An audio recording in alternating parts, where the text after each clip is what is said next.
Hey everyone, my name is Jess and I'm the designer behind Sallie Tomato. Join me to create the Tiffany bag. This bag features cork fabric, hardware, and has a unique classic shape.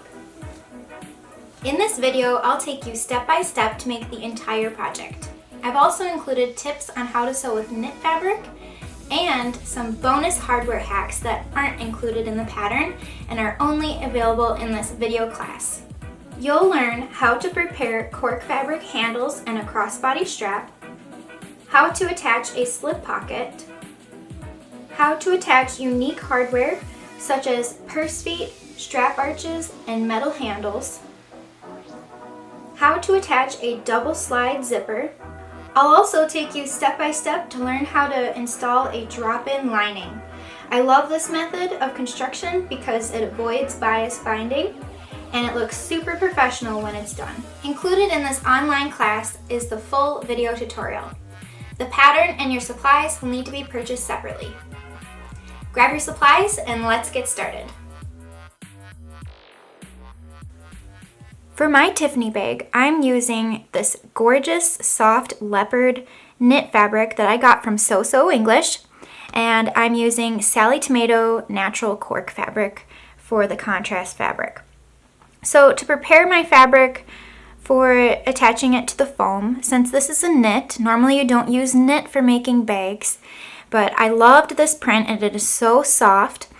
So what I did was I fused a layer of Bozal hair canvas to the back, and this type of interfacing is a medium weight fusible interfacing, and it's really great for tailoring, handbags, anything that you want really nice structure to.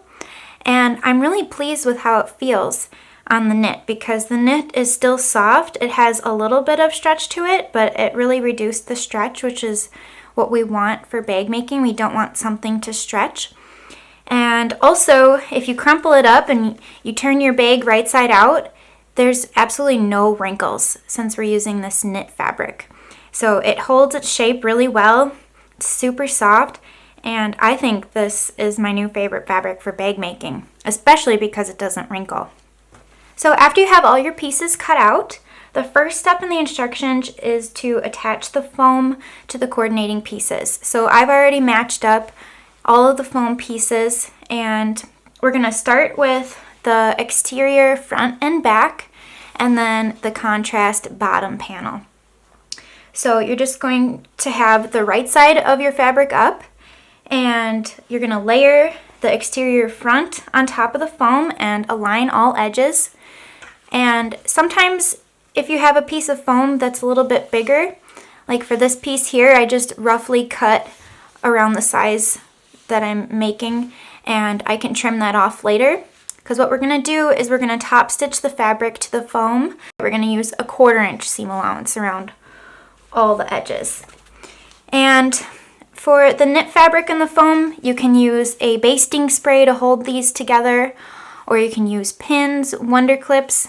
But for the cork fabric, you definitely want to use wonder clips or that adhesive spray to hold them together.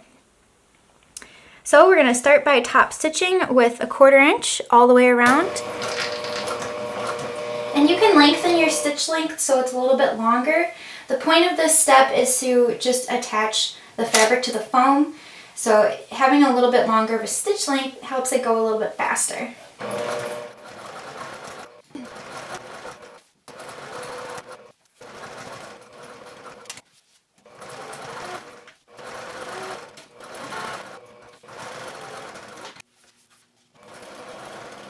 So here's what our pieces look like, top stitched to the foam. And I'm just going to take my scissors and trim this excess foam even with the fabric.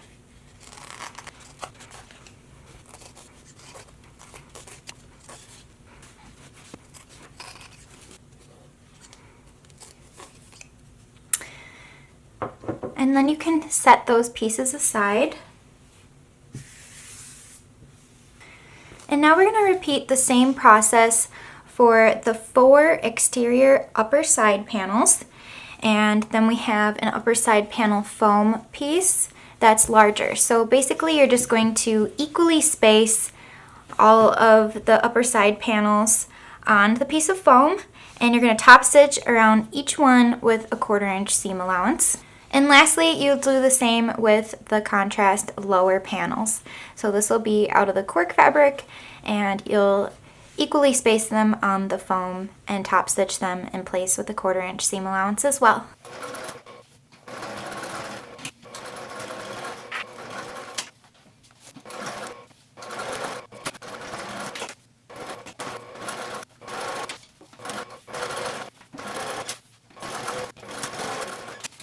So then, just as before, we're going to trim the foam even with the side edges of the fabric. And then you can set these pieces aside for now.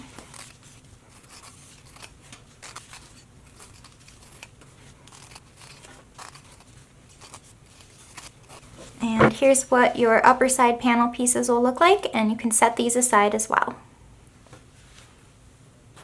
The next step is to prepare the slip pocket for the outer pocket on your bag.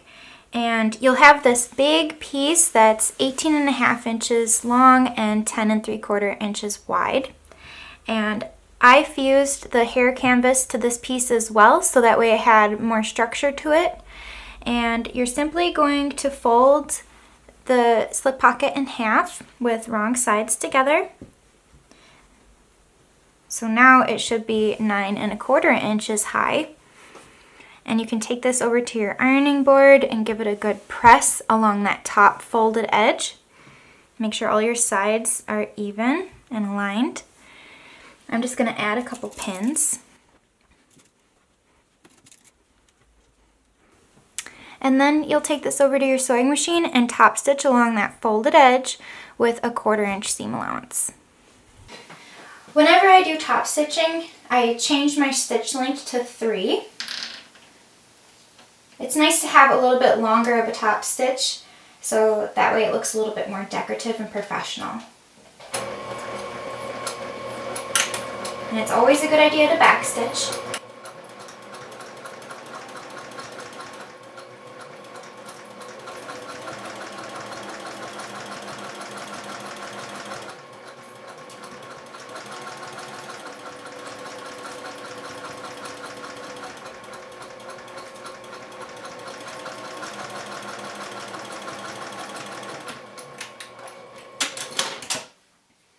And that's it for the slip pocket. You can set this piece aside for later. Included in the pattern are instructions to make handles for the front and the back of your bag out of your contrast fabric. And it's optional to add strap arches on each side of those handles. So I'll show you in a minute how to make the handles out of your cork fabric, but then you can also add an arch to each side for a little bit more embellishment. If you want to get creative with your bag, there's some really unique hardware out there, and the instructions for this hardware are not included in the pattern for placement, but I'm including them in this video as a bonus to you. So there are 2 different styles of metal handles that are available on our website. There's the arch handles and the round handles. And you'll receive a set of 2. So you'll have one for the front of your bag and the back of your bag if you decide to choose one of those options instead of doing what's included in the pattern. So this type of hardware looks super professional, and it's very easy to install. To give you an idea of how to install it, you'll take one piece of your bag, so this is the front of my bag, and you'll measure down 2 3/4 inches from the top edge with your ruler, and then just mark across. And then you'll also mark the center. So I'm just going to fold it in half, and I'm going to mark the center. So let's say we're going to install the round handles. So you're going to need to unscrew the screws on the back side of the hardware, and they're very small, so just be careful that you don't misplace them. And unscrewing the screws will remove this back plate. And we're going to use this as a template for marking the screw holes. So you'll center this on that 2 3/4 inch line, and you'll mark those 2 screw holes on your fabric. And you can use a seam ripper to cut these 2 holes, or you could use a rotary punch. I personally like to use a rotary punch because it has a nice clean cut, and then it's really easy to screw the screws back in place through my material. So I'm just gonna do this as an example. Since I'm not gonna actually poke the holes through my fabric, I am gonna do the cork fabric handle option. So you'll poke those holes through, and you'll put this piece back on the hardware, on the handle part, and you'll end up poking those prongs through the holes that you poked through. Look how pretty that looks. And then you'll flip it over to the wrong side, and you'll place your washer over those holes that you punched, and then you'll just simply screw the hardware in place. Super easy, very strong, and super professional looking. So you do that to the front and the back of your bag. For the other handle option, it's important to note that there are 2 different types of pieces per handle. So this is the arch piece, this is the handle piece, and then you have 2 connectors, and this will connect the hardware to your bag. So we already have that 2 3/4 inch line marked, and we have our center point. So you'll do the same exact thing if you're installing this type of hardware. And I've already measured the distance between the center of each hole on the handle, and it's 4 1/4 inches. So we're gonna measure out 2 1/8 inches from the center along that horizontal line and make a mark.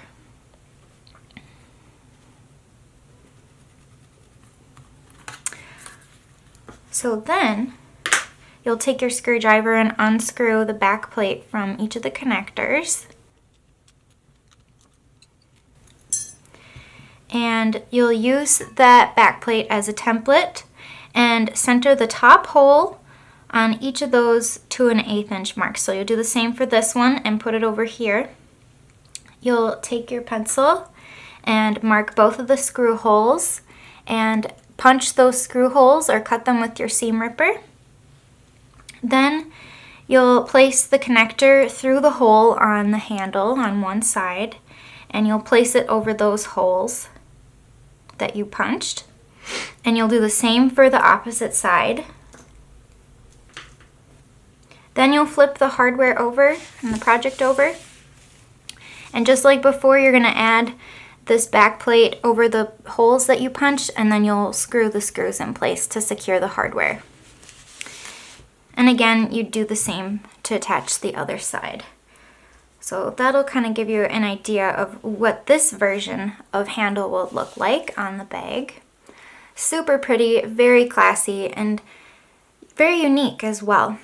So those are some great options if you choose to use hardware instead of making your own handles. But I'm going to show you how to make the handles. So first we're going to prepare our cork fabric handles. You can set the hardware aside. So you're going to have the wrong side face up, and you're going to fold each of the length side edges to the center. And you'll do this for the entire length of the strap. And you'll notice that the cork fabric just wants to bounce back. It is a thicker material and it has a great body to it, but it doesn't like to be folded.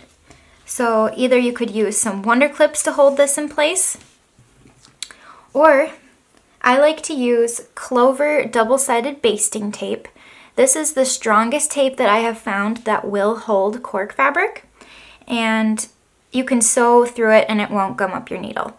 So if you choose to use this option, you'll just peel the tape off and place it down the center of the handle and just press it down to adhere it, and take your scissors and just trim off that access piece.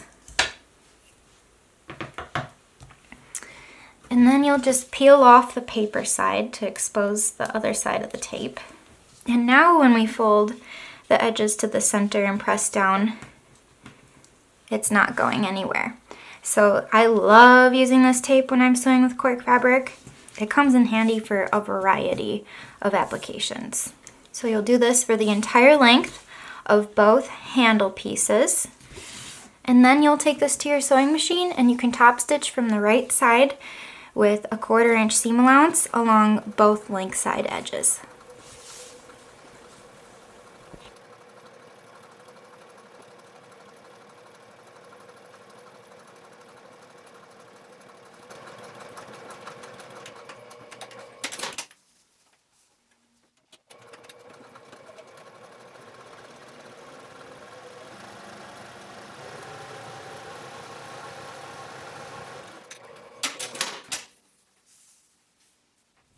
So I've already sewn my top stitching on both of my handles, and next I'm going to show you how to taper the ends. So this will add a little bit of shape and decoration to the ends of each of the handles. So first you're going to measure down a 1/2 inch from each of the short ends and mark across. And I'm actually going to flip this over to the wrong side and mark on the wrong side, so that way I don't have to worry about removing my markings later on. Okay. So then you're going to take your ruler and connect the center with the edge of your 1/2 inch line that you made to make a diagonal line, and you'll do that for both sides on each handle. And you can mark this or you can just directly cut it if you would like.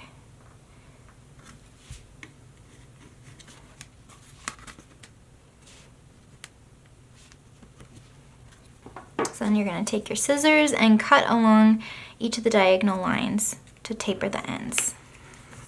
So that's what it'll look like. Very easy. And then you'll do the same thing to the opposite end of each handle piece. And one of the things I love about cork fabric is you can leave the edges raw. So that's why we're able to do this with the handles, since we don't have to worry about these edges fraying later on. And the same thing with the center of the handle. They're just top stitched together and you don't have to worry about them unraveling. Also, it will be very soft and lightweight to carry the handles. And that's it. You can set those aside for now. Next, we're going to attach the slip pocket. So take your exterior front with the foam attached and take your slip pocket that we prepared earlier, and you're going to have both pieces right side up, and make sure that the width is the 10 3/4 on both pieces. So you're going to line up the bottom and side edges of the pocket with the front, and you can use some pins or wonder clips around the edges. I'm going to take some wonder clips. I love using wonder clips for bag making since it'll hold all those layers together. And then the clips also help compress the foam, so as you sew, it'll be a little bit easier to sew through.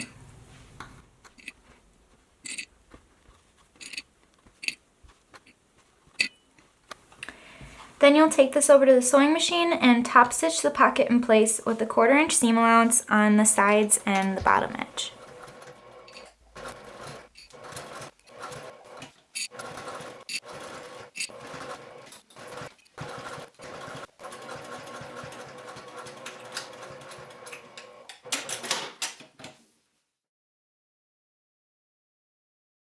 Now we're ready to attach some hardware. If you don't want to add strap arches to your bag, you can skip this section of the video completely. Now would be the time if you wanted to add those round handles or arch handles like I talked about before. But I'm going to stick with the strap arches and my cork handles that I made earlier. So we're first going to mark the placement for the strap arches and the handles. First, you're going to measure in 2.5 inches from each of the side edges and mark a vertical line. Then you're going to measure up from the bottom 5.5 inches and also 8.5 inches. And you're going to mark 2 horizontal lines. And you can choose to mark them all the way across. It's a little bit easier of a visual, or it's most important to just mark them along that vertical line that you made, so then you have an intersecting point. So our goal is to install the strap arches on either side of the bag like this, and our handles are going to go through the arch opening. So these are just meant to be decorative, and they also help hold your handle up straight too. So you'll want to make sure that the prongs are straight. Sometimes they get bent outwards a little bit. You can set those aside. And included with each strap arch is a washer. And this not only holds the hardware in place, but we're going to use it as a template for our prongs. So take one of the arches and test it to see which holes the prongs poked through. So my prongs poke through the second hole in on each side. Sometimes, depending on what the factory sends us, there are different washers. So you might have different size washers, but they'll all work for the hardware. So you're gonna place that washer on the 8.5 inch line that we marked earlier, and then my prong poked through the second hole on each side. So I'm gonna place that second hole along the vertical line, but then I'm also gonna mark the second hole on the left side. This will help us cut the slits for the prongs. And you'll do the same on the other side. Now, when I've taught this bag in classes, some students wanted to have their strap arches spaced a little farther apart. So if you test this on your bag right now before we cut the slits, that prong is going to poke through on the vertical line along the horizontal line on each side. So that gives you an idea of how big of an opening in between the hardware you'll have for putting things in. Normally this pocket is handy for putting a magazine or sunglasses or your cell phone. So if need be, you can move the hardware according to where you want it positioned. Too far apart, the handle won't look quite right, so you might have to make a longer handle. But I'd say if you'd center the hardware on the vertical lines, then you'd have a larger opening and your handle will still look like how it does on the pattern. You don't want to go too close to the edge. I'd make sure that you stay at least 1 inch or 1.5 inches away from each of the side edges, because you have to account for seam allowance later on, and you want to make sure that hardware is enough out of the way. But I'm going to install my hardware exactly how the pattern is. So after you have your prongs marked, then you're going to use a seam ripper and cut a slit through all the layers where each of the prongs are going to poke through. And start small with your slits. You can always make your slit bigger, but you want to make sure that your hardware has a nice tight fit. You don't want it to be loose at all.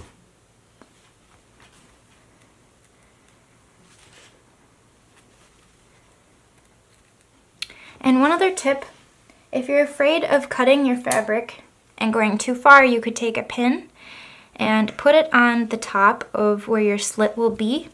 And then as you poke through with your seam ripper and push up, it will stop at that pin and it won't cut any further. So you can use that as a precaution if you'd like. Then you're going to take your hardware, poke it through the slits that you cut. And you'll flip it over to the wrong side. Place the washer over the prongs, and then bend the prongs away from the center.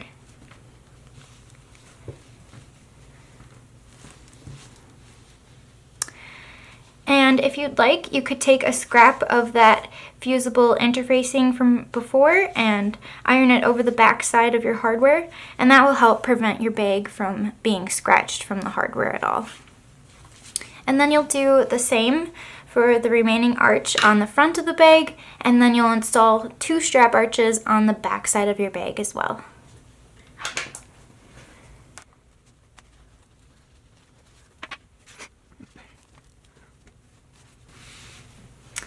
And then we're ready to move on to the next step.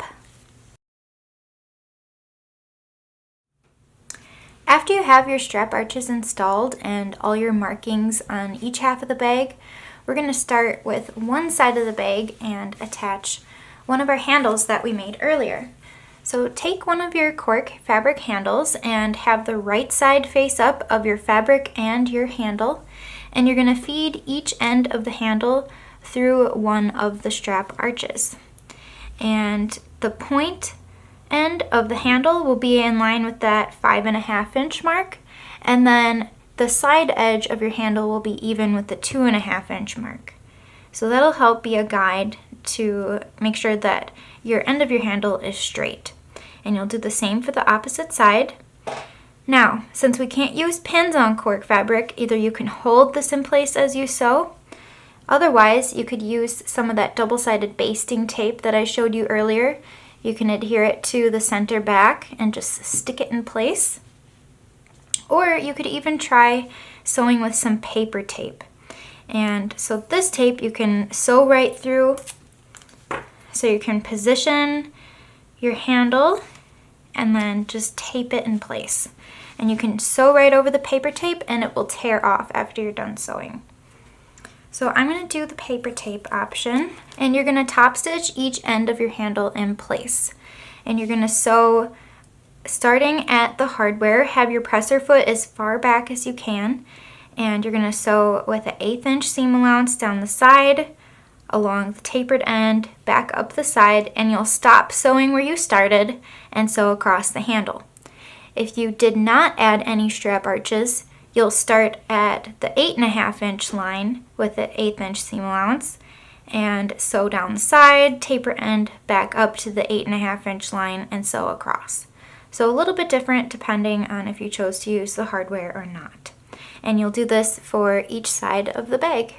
So I've switched over to the narrow foot on my machine, and this will help me keep an even 1/8 inch seam allowance for my top stitching. You could also use a zipper foot. So either of those I recommend for top stitching the end of the handles. And it's tempting to sew across the very top edge and right close to the hardware. However, when you get to the edge, the side edge, and you go to pivot, you're going to hit the hardware and you aren't going to be able to sew that. So I recommend to start as far back as your presser foot will allow on the right hand side of the handle. And then you'll back stitch and sew down the side.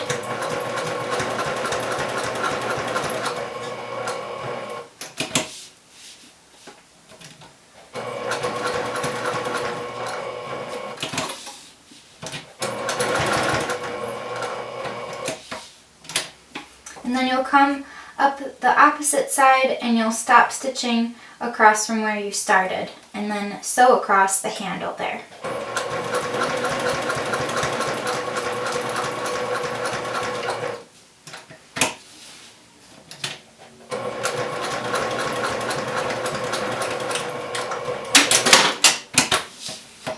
And then you'll repeat for the opposite side.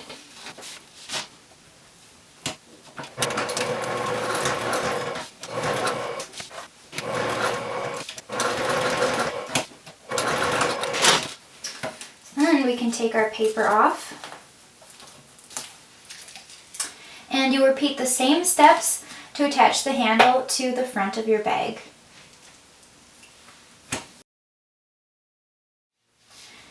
Next, I'm going to show you how to make and attach the strap connectors. The strap connectors will have the D-rings on them, and this piece will allow us to clip our crossbody strap to our bag. So I've already marked the center of the strap connector, and then what you're going to do is you're going to fold each of the longer edges to that center line, and you'll top stitch each edge with a 1/4 inch seam allowance. So you can add some pins or clip it in place, but I'm just going to hold it as I sew and use a stiletto to help hold it in place and sew my 1/4 inch seam allowance.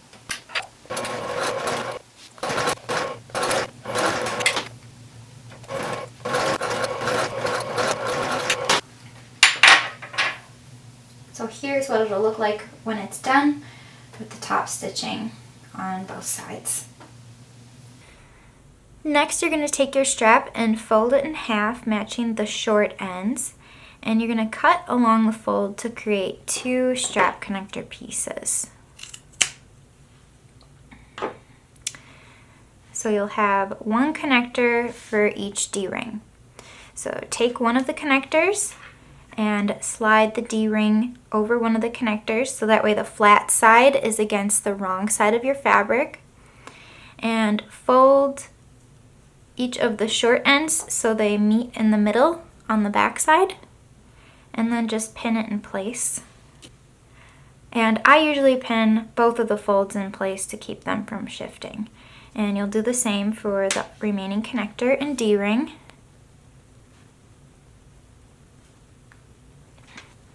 So then you're going to take both of your upper side panel B pieces. So this is the piece that has the curve on the right hand side.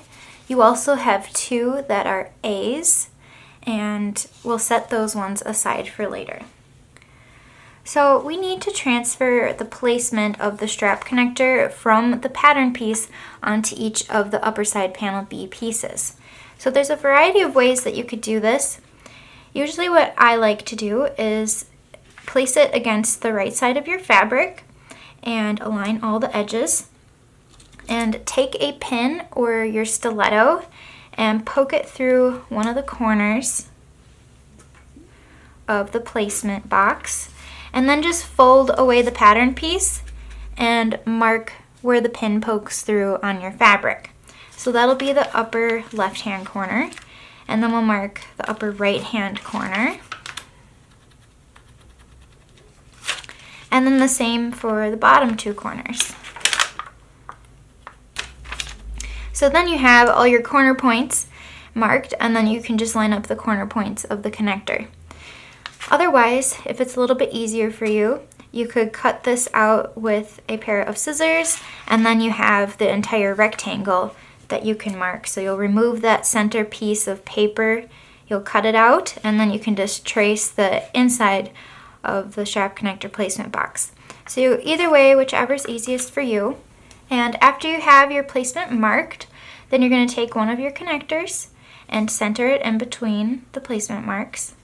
And you can re-pin it in place, or you could use some of that paper tape from before to tape it down. And we're going to top stitch across the connector starting next to the hardware. So since this hardware is nice and flat, we can sew across the top edge first, probably about 1/4 of an inch or 3/8 of an inch from that top fold, just enough so you don't hit the hardware. And then you can pivot, sew down the side, across the bottom, and back up the other side. If you'd like, you could also do an X in the middle for reinforcement. It's up to you. And again, a zipper foot really helps with this step, or a narrow foot, so you can stitch nice and close to the hardware and the edges. And then you'll repeat to attach the opposite connector to the other side.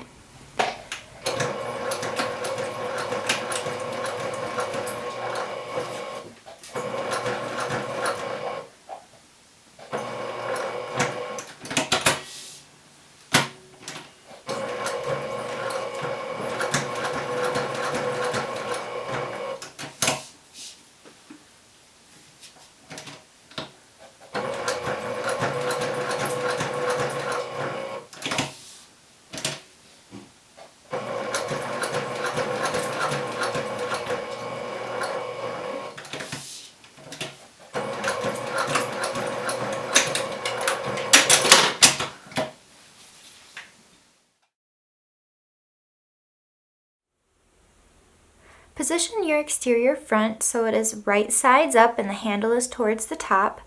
Take one of your exterior upper panel A pieces. So this piece has the curve on the left hand side. You're going to flip it so the front and the panel are right sides together. You're going to align this straight edge, this long straight edge along the top straight edge of your front. And then you're also going to align that curved edge along the side edge. So you can add a clip to hold that corner here.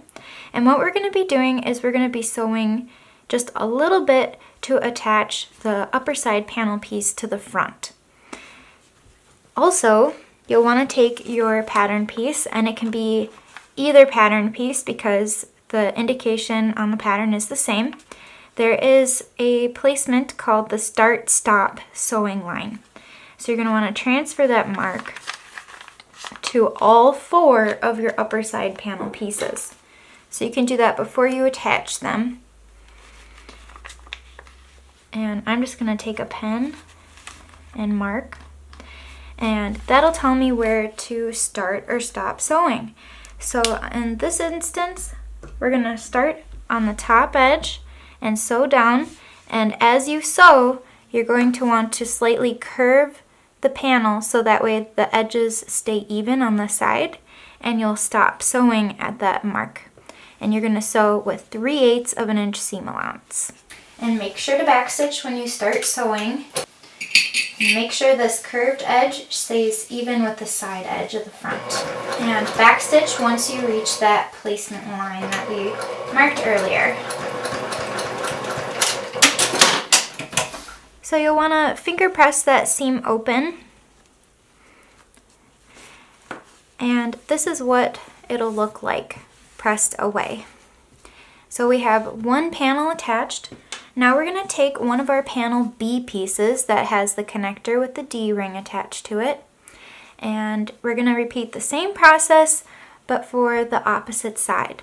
So you're going to place it right sides together. I've already marked the start-stop sewing line on the back side. You'll line up those top edges. And this time, since we're going to be putting it in the sewing machine like this, we'll need to start at that line and sew up to the top edge. So in order to do that, I'm going to pin in place, and then I'm going to slightly curve it and add a few more pins. And that way I make sure that I maintain the shape of the bag that I want. And I'm even going to put a pin in beyond that line just to make sure that everything stays even. So then we're going to start sewing at the line and sew up to the top of the bag with 3/8 inch seam allowance.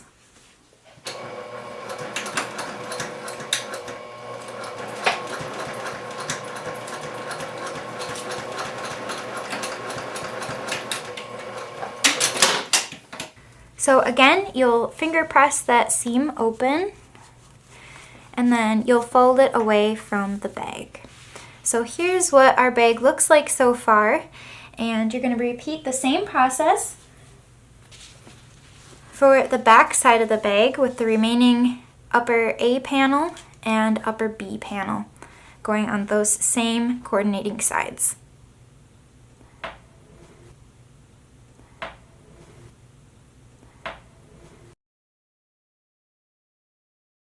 Now I'm going to show you how to prepare a zipper if you're using Zipper by the Yard.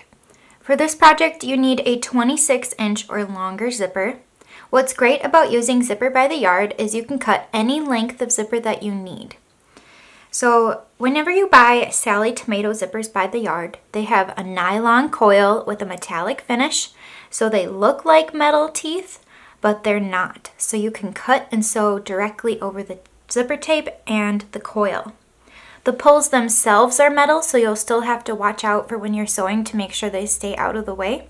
When you first open the package of zippers, there's fabric on each end of the zipper tape, and this fabric will help you get the pulls on.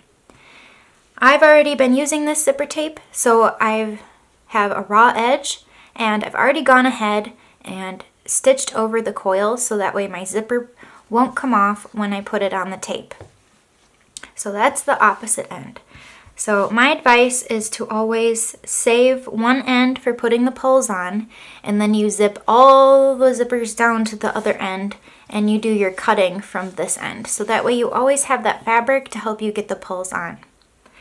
If you accidentally cut this off and you're working with a raw end of zipper tape, then I have tutorials on YouTube how to easily put the pulls on.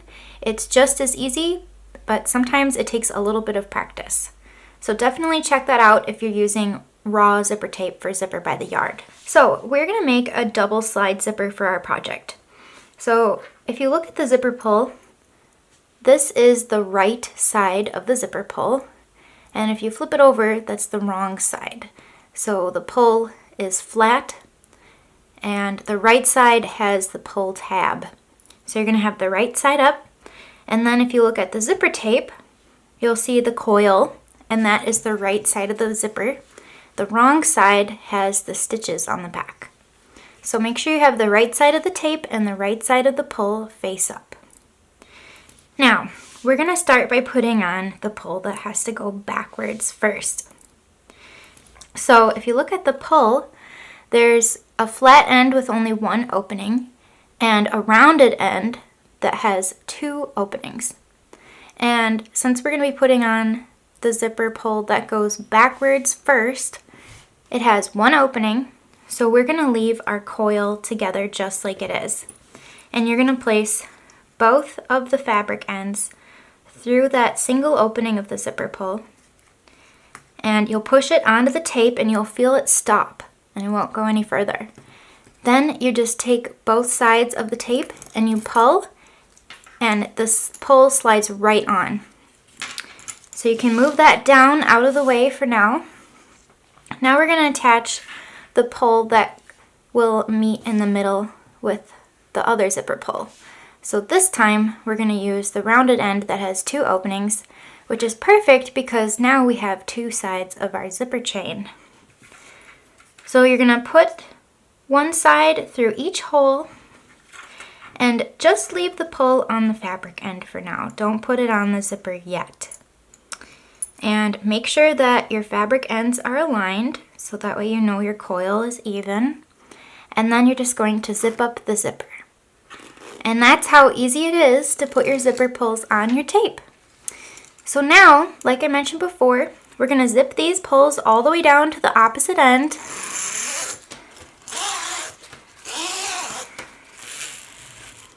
And from this end, we're going to cut the length that we need. So that way our other end is preserved for next time we need to put zipper pulls on.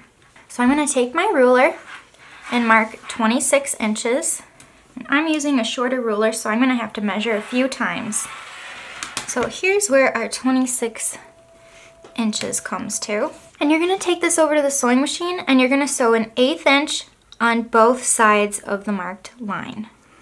And this will create a zipper stop for our current zipper that we're making, and then the other 1/8 inch mark on this side of the line will create a zipper stop for the next time we make a zipper.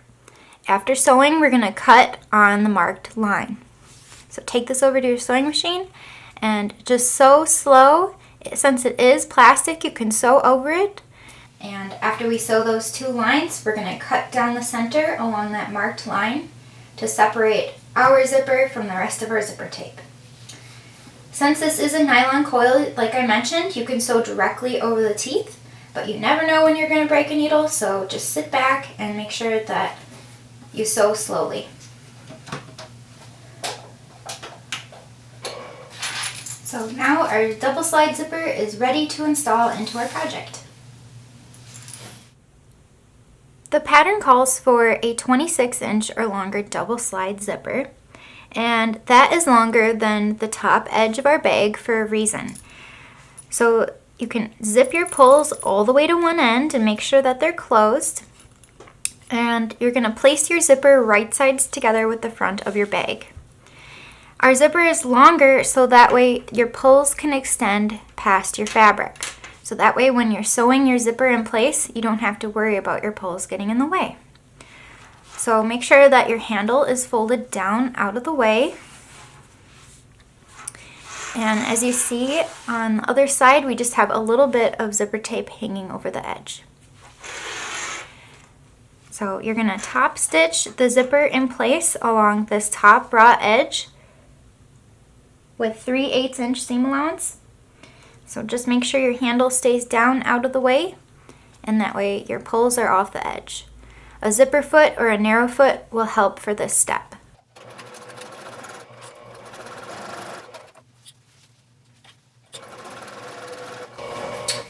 Make sure that those seams attaching the upper side panels are pressed open when you sew over them.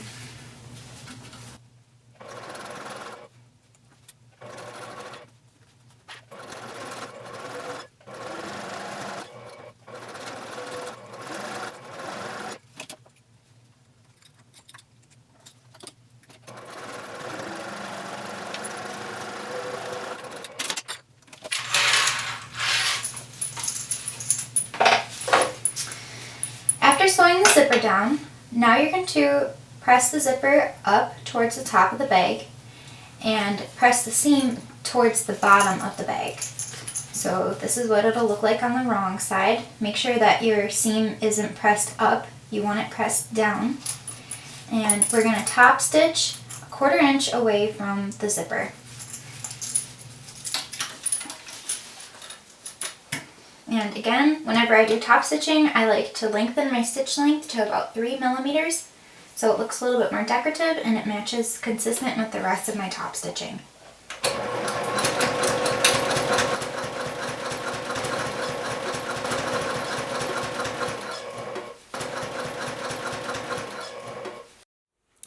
So here is what our bag is looking like so far.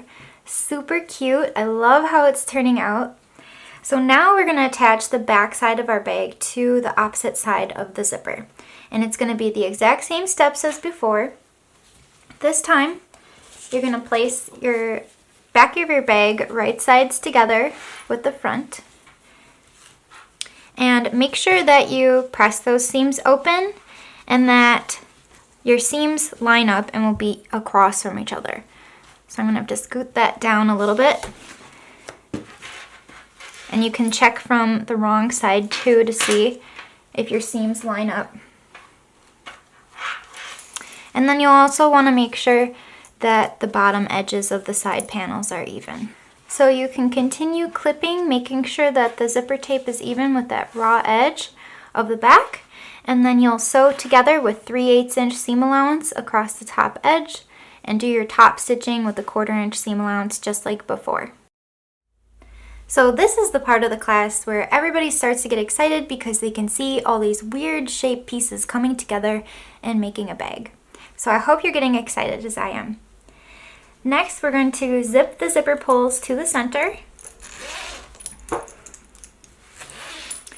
And then we can trim off that excess zipper tape. So that way it's even with the side edges. And if you're uncomfortable about having that raw end there without any stitches in it, you could definitely stitch across.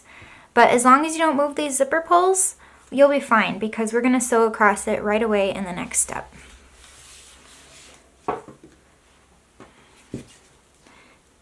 And I'm just going to trim off some of this extra fabric too because for whatever reason, this side of the bag was a little bit longer than the other. Sometimes that happens if you're stretching or pulling as you sew. So I just had a little tad bit extra I cut off so that way the edges are even. And now we're ready to move on to attaching the lower side panels. Take one of your lower side panels and you'll notice that there's a straight edge and then a curved bottom edge. So we're going to take this top straight edge, turn the lower side panel right sides together with our fabric, and align that straight edge with the bottom edge of our upper side panels. So make sure that the side edges are even as well, and clip it in place. And repeat for the opposite side. And you're going to sew this together with 3/8 of an inch seam allowance for both of the lower side panels. And I like to backstitch over the zipper just for reinforcement.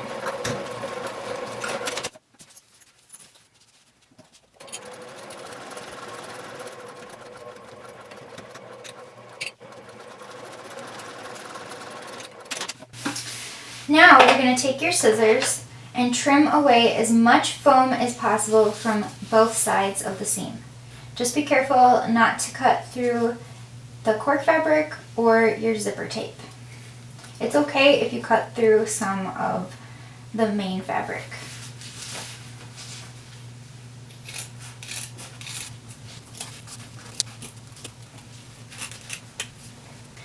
Then you're going to fold the lower panel down away from the zipper. On the back side, just make sure that the zipper tape stays flat and the cork fabric seam is face down. And you're going to top stitch on the cork with a 1/4 inch seam allowance.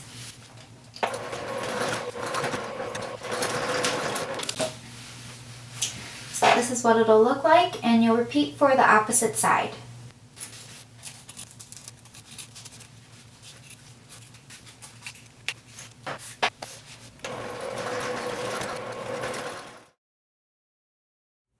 Next, I'm going to show you how to install purse feet on the contrast bottom panel of your bag.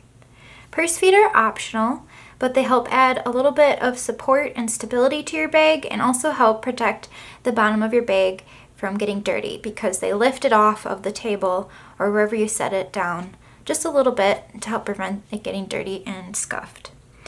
So if you want to install purse feet, first step is to mark the placement. So flip your project over to the wrong side and we're going to measure in 1.5 inches from all 4 edges.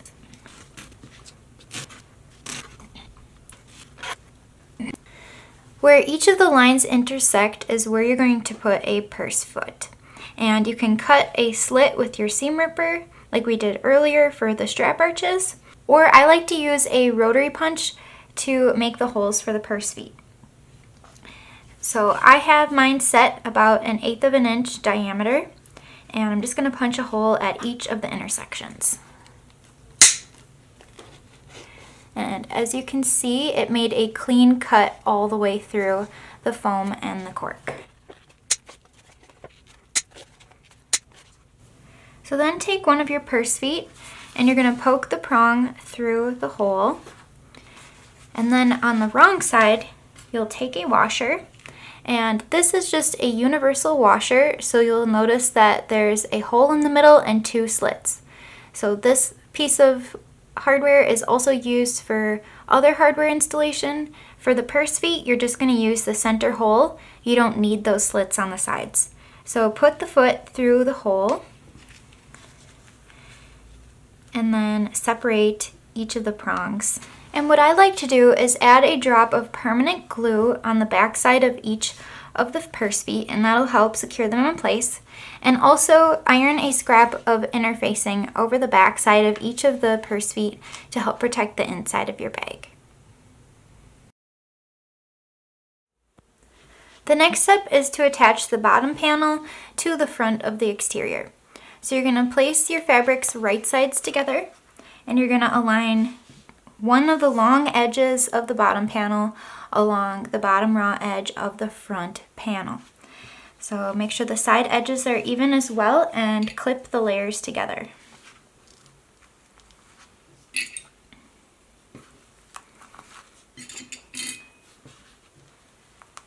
Then you'll take this over to your sewing machine and sew together with 3/8 of an inch seam allowance.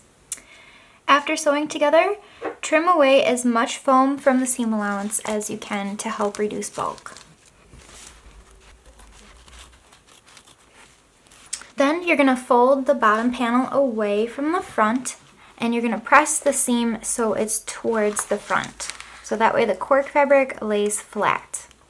Then you're going to top stitch on the front 1/4 inch from the seam. Here's what it'll look like after top stitching. Then you're going to attach the opposite raw edge to the bottom edge of the back panel.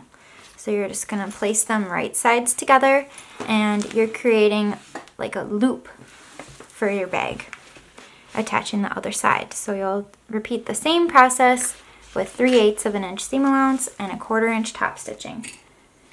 One tip to do the top stitching, since this is now a loop, is to unzip the zipper pulls all the way.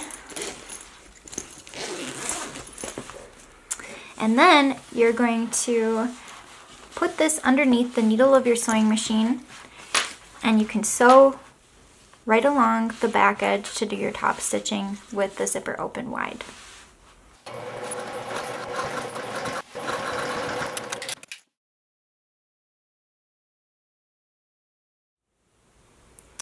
Make sure that your zipper pulls are about 3 inches apart from each other. So zip them up to about the middle, but leave them open just a little bit for turning the bag right side out later. Now, I'm going to try to show this as easy as possible. We're going to leave the bag wrong side out, so that way you can put your fabrics right sides together. First, what we're going to do is mark the center of the contrast lower panel and then also the bottom of the bag. So simply just fold your fabric in half and mark the center on the wrong side.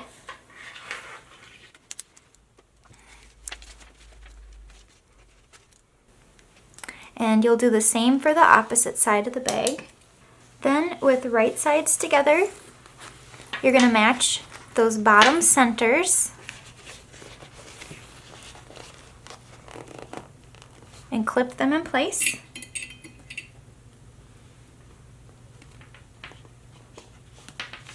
And then what I recommend is to clip the straight edges first.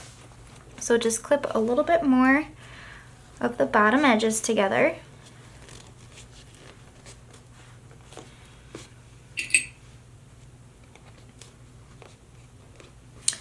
And then we're gonna line up the rest of the side edges and clip them together. So we're creating a dome shape for our bag. And remember from before, we had stitched just a little bit. That way we could attach the zipper. And now we have just a little bit stitched so we know where we'll need to continue stitching from before and where we need to line things up still.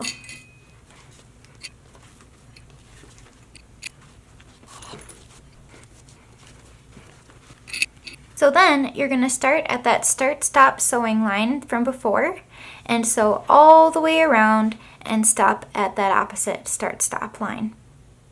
I find it's easiest to sew this part with the flat side against the bed of the sewing machine.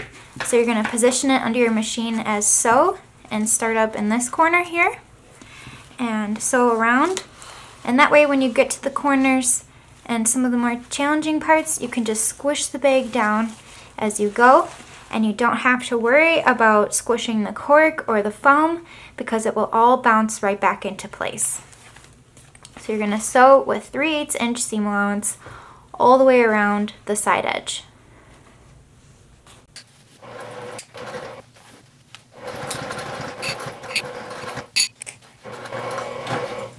And using a zipper foot or a narrow foot is really helpful for this step. So that way you can get close and maintain the seam allowance around the curves.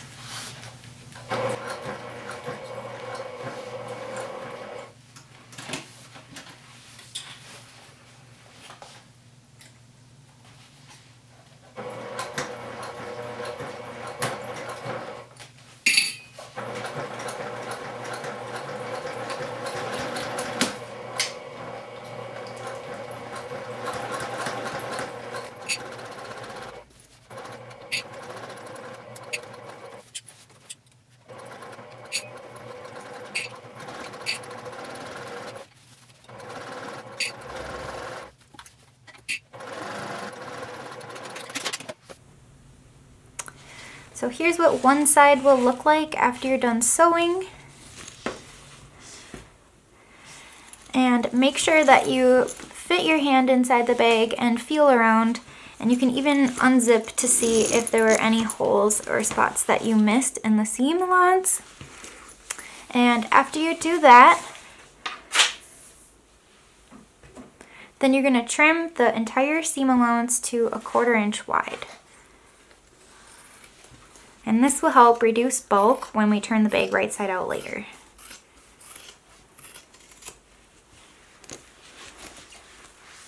And just be really careful not to cut too much away. Trimming away the foam is also helpful.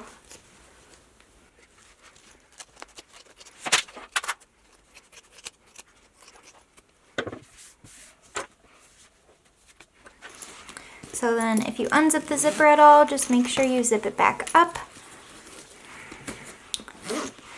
And then you'll repeat to connect the opposite side of the bag to the front and the back panels.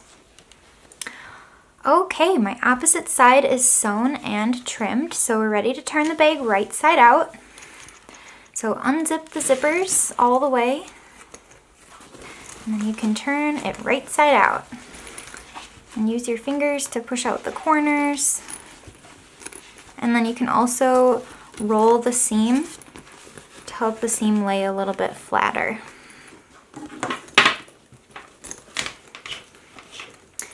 So I know you're not fooled. We're not quite done yet because we don't have any lining. But wow, I really love how this bag is turning out.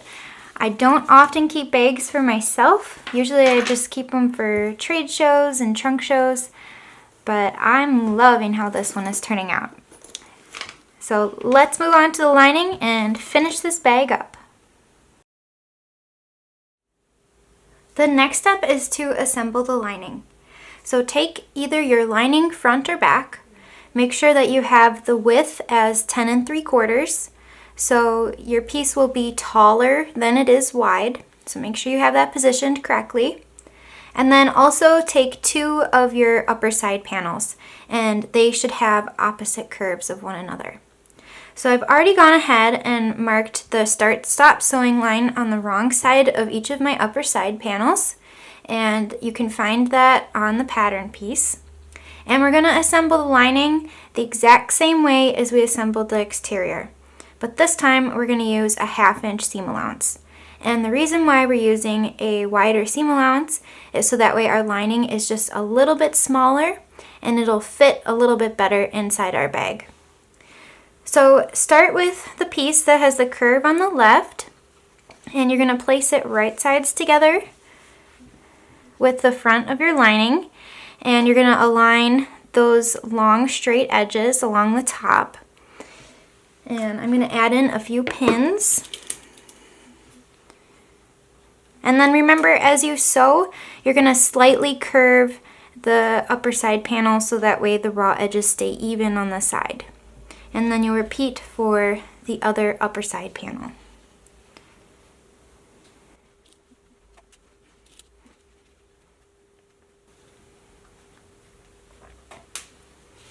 So then you'll take this over to your sewing machine and sew each side with a 1/2 inch seam allowance, just up until that start-stop sewing line.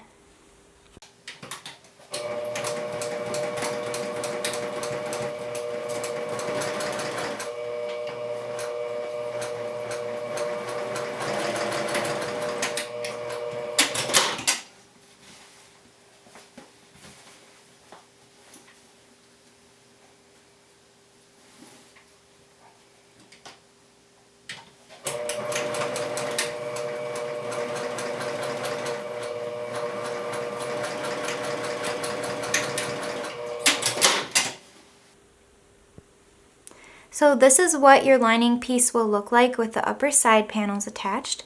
So you're going to flip the lining so that the wrong side is up, and make sure those upper side panels are out away from the lining piece. And you're going to press those seams open over at your iron. So make sure that both of them are flat. And then you're also going to press this entire top long edge a 1/2 inch to the wrong side, and make sure that those seams stay pressed open when you fold that 1/2 inch down. And you'll press that over at your iron as well. One notion that I love to use for this step is a Clover hot ruler, and you can iron right over this ruler and it won't melt. It's made to be used with your iron, and this is great for pressing hems or doing pockets, all sorts of things, and especially this step for the lining. So you'll place it against the wrong side, and you're simply just going to take the edge of your fabric and fold it along that 1/2 inch line. And you can adjust the ruler so that way the fold is tight, and then when you're pressing, you can just press directly over this and you'll have your perfect 1/2 inch hem along the top. So you'll do this for the front, and then you'll also repeat for the back panel and the remaining 2 upper side panels. So this is what your lining pieces should look like after pressing. And if you're worried about this fold flipping up at all while we attach the lining later on, you can do a 1/4 inch basting stitch across the top. Just make sure that you lengthen your stitch length to at least 4 millimeters. I'd recommend 5 millimeters, so that way it's easier to rip out later. But you can just stitch along the top if you would like to help hold that fold in place. So you're going to have both of your lining pieces placed like this, so they're going to be opposite of each other. And this gap in the middle will be where our zipper goes. So you'll want to have the right side face up, and you'll take both of your lower side panels and you're going to align this top straight edge with the bottom edge of each of the upper side panel pieces, and the side edges are going to be even with the side edges of the upper panels. So there will be a gap in the middle because we need to leave room for our zipper. So just make sure the sides and those bottom edges are even, and you can pin that in place.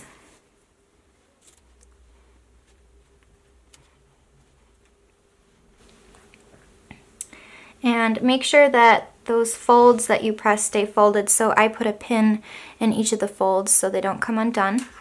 And you'll repeat to attach the opposite side.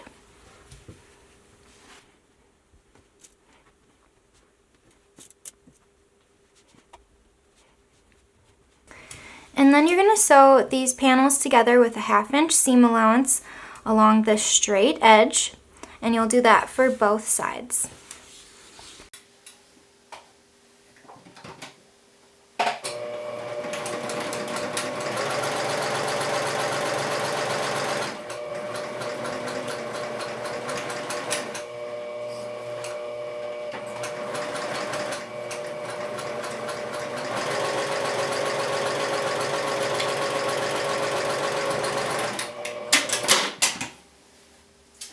Then, after you have that seam sewn, you can press the lower side panel away from the upper side panels and top stitch a 1/4 inch from the seam.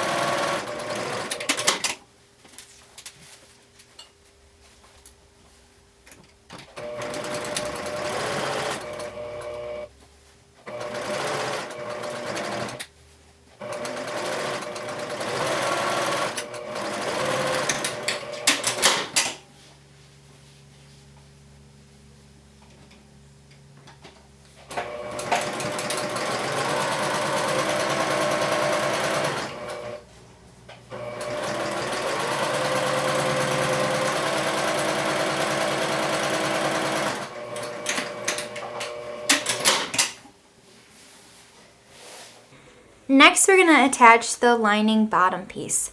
And again, it will be the same process as before, but this time with a 1/2 inch seam allowance.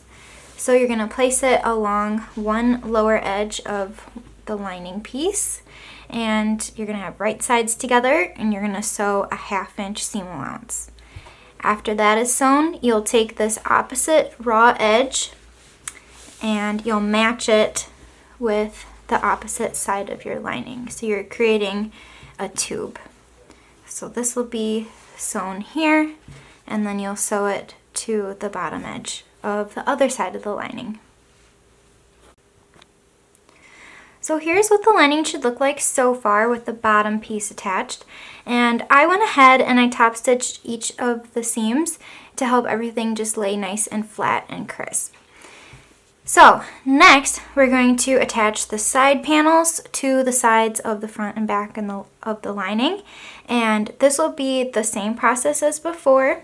So I've already found the bottom center of the side panel piece, and then I've marked the bottom center of my bottom panel of the bag. So we're going to place the fabrics right sides together and match those center marks.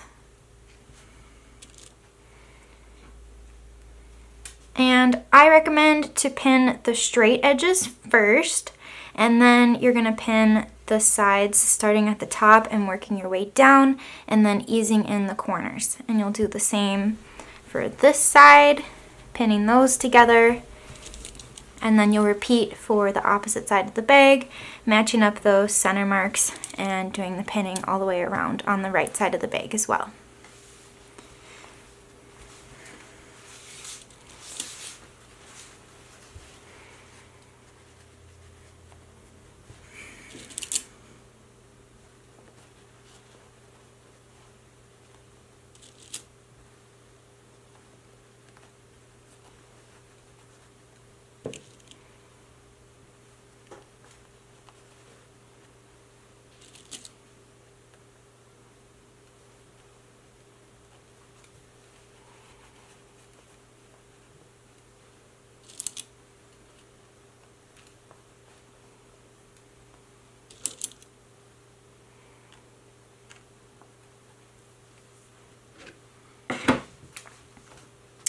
So here's what the lining looks like all pinned.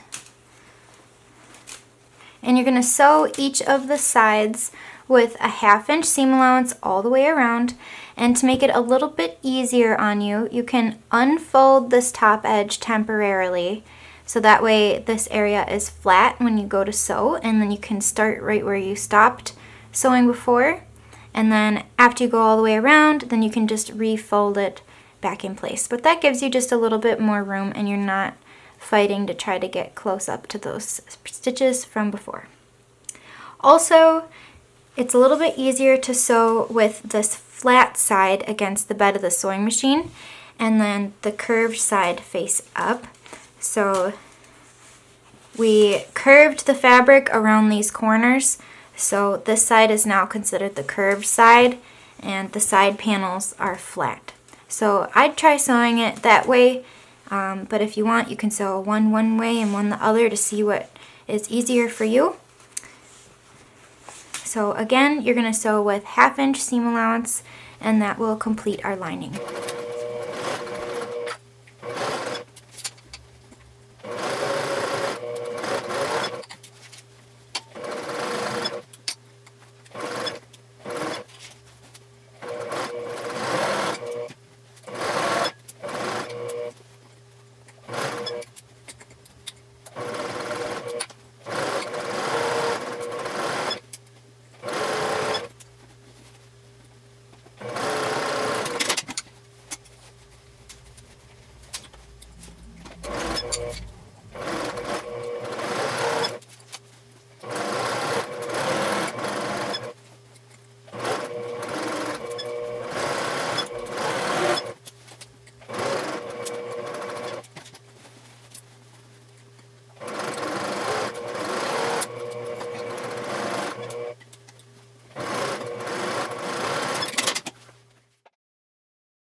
Now we're ready to assemble the bag. So for this pattern, we are doing a drop-in lining method, and that way we avoid using any bias binding. And what I recommend to use is Wonder Tape, and this is a 1/4 inch wide. This will help with our drop-in lining. So you're going to take your Wonder Tape and you're going to place it along that folded edge that we pressed earlier, and you're going to do it along the entire top edge and along the curved panels up until that bottom panel. And you'll do the same for the opposite side. So first, let's apply the double-sided tape. If you don't have any Wonder Tape for this step, that's okay. You can just use lots of pins and Wonder Clips to help hold the lining in place. The tape just really comes in handy to prevent the fabric from shifting. If you're not comfortable with sewing the lining on your sewing machine, you can always hand sew the lining in place. Just sit down with a good movie on and hand sew the lining, and it will be installed before you know it.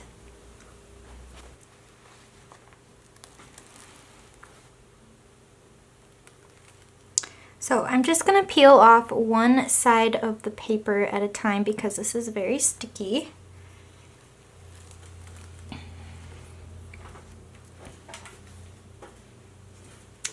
Then you're going to take your assembled exterior of your bag and you're going to place the lining inside the exterior with wrong sides together. You're going to line up those side seams from the upper side panels, all the top straight edge, and then the bottom panels should match as well.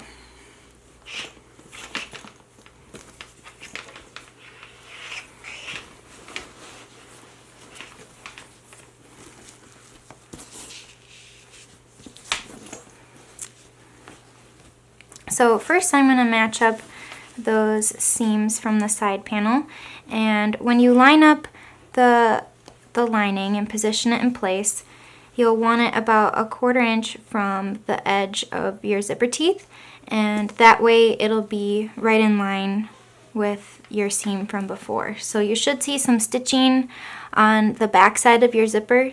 You can't really see mine since I use the same color of thread, but you're basically going to line up your lining along that stitch line from before when you attached your zipper.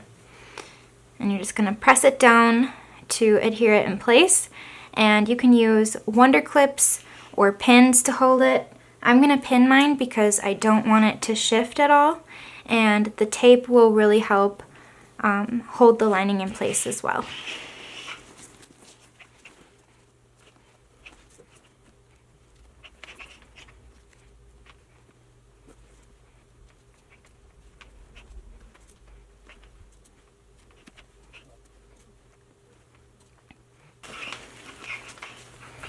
And I'm just going to fold this kind of out of the way. I'm trying to show you the best that I can. And you're just going to pin as close as you can to the zipper.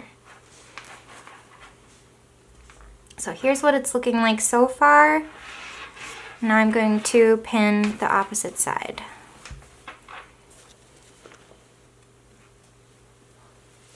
So I'm just going to start with this side for now to show you.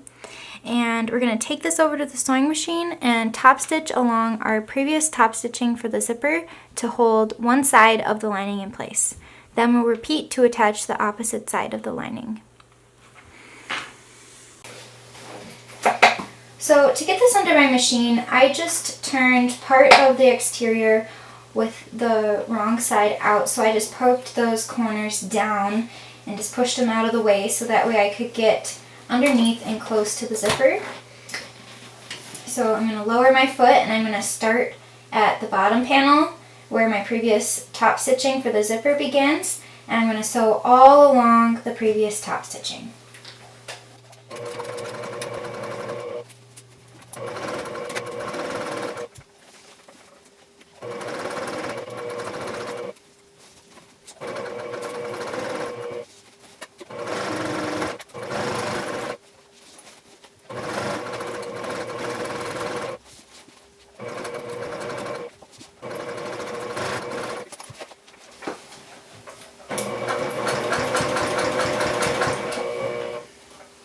And now that we're getting closer to the opposite side, again, I'm just going to push the corners down, and that'll help the bag lay a little bit flatter so that we can go all the way to the end of the zipper.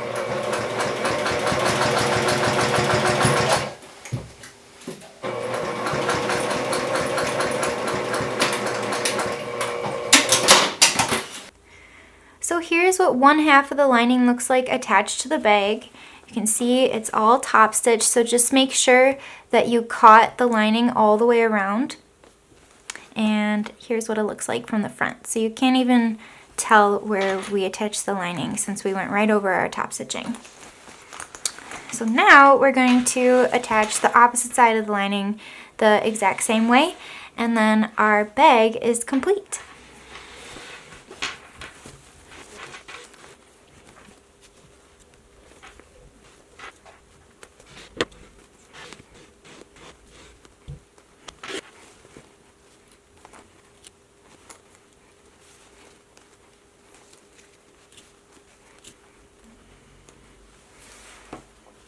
So then we'll take this over to the sewing machine and we'll top stitch along our previous top stitching just as before.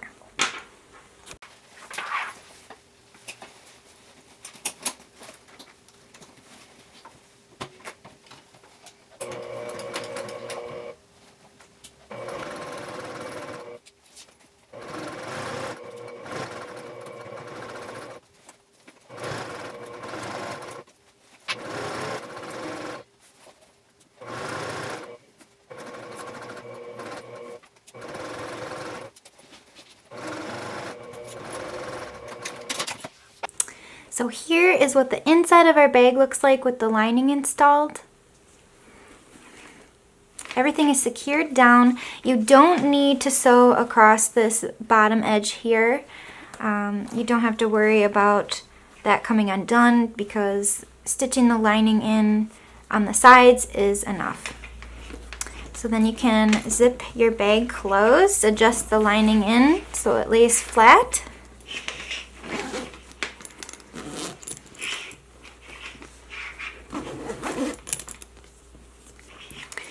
And then we're going to move on to making the crossbody strap. The final section in the instructions is to create the crossbody strap. This piece is out of our cork fabric, and we need to piece the cork to make one long strap. So to do that, you're going to place the cork fabric right sides together, perpendicular to each other. So you'll have a little bit of overlap, about 1/4 of an inch on both sides. And you're going to take this over to the sewing machine and sew a diagonal line from this upper left corner down to the lower right corner.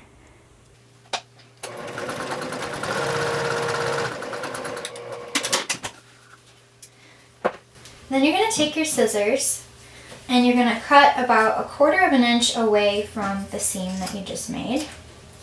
And then also trim up the sides so they're even with the edges of the strap. Then you're going to finger press this seam open, and you're going to top stitch 1/8 inch on both sides of the seam. And I'm going to top stitch from the right side.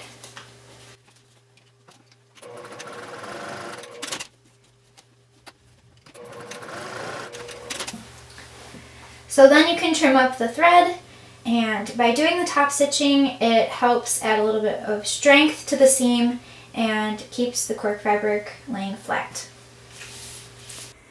Now we have one long cork fabric strap.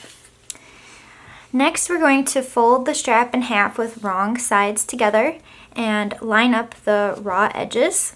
And you're going to top stitch with an 1/8 inch along the raw edge and also an 1/8 inch along the folded edge. So do the raw edges first so it keeps the strap folded along the entire length of the strap, and then go back and top stitch along the fold. And you can use wonder clips or some double-sided basting tape to hold this together. I'm just going to fold it and hold it as I sew.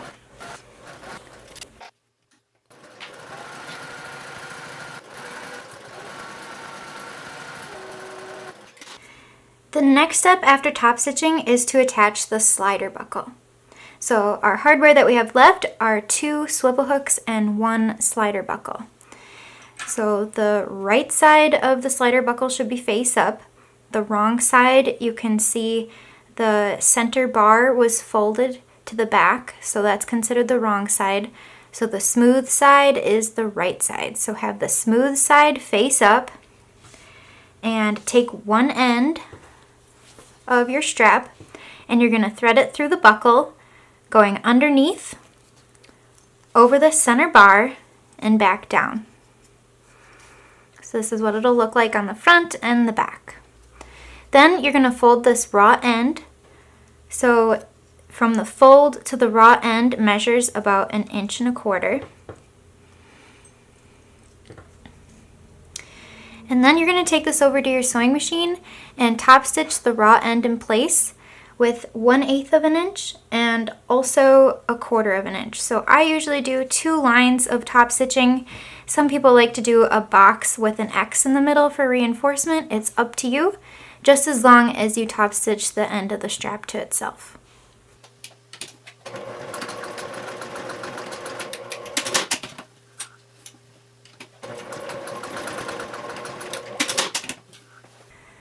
Now you're going to take the strap, so the wrong side is face up, and the wrong side is the side that you folded the strap to, so it shows the raw edge.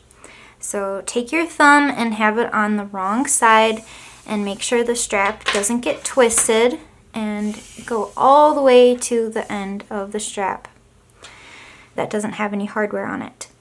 Then you're going to take a swivel hook, and you're going to have the hook side down, and you're going to thread it through the swivel, and you're going to slide the swivel so it's closer to the slider buckle.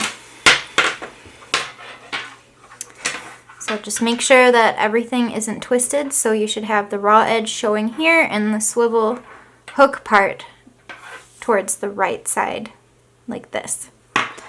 Okay. Then just make sure that the strap isn't twisted again. And you're going to guide the raw end through the slider buckle. And again, you're going to go from the underside back over that center bar and down the opposite side. Okay, so here's what it looks like so far. So that enclosed our raw edge, and make sure that nothing is twisted. Looks good. And then on this raw end, we can move the slider buckle out of the way a little bit more.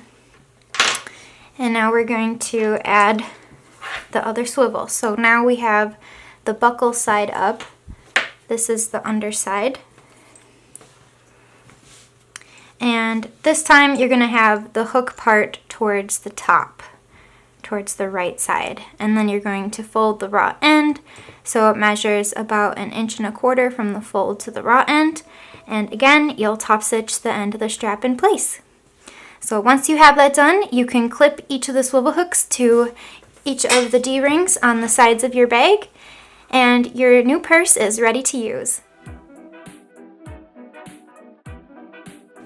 I would love to see your completed project. Be sure to share your pictures and tag Sallie Tomato on social media.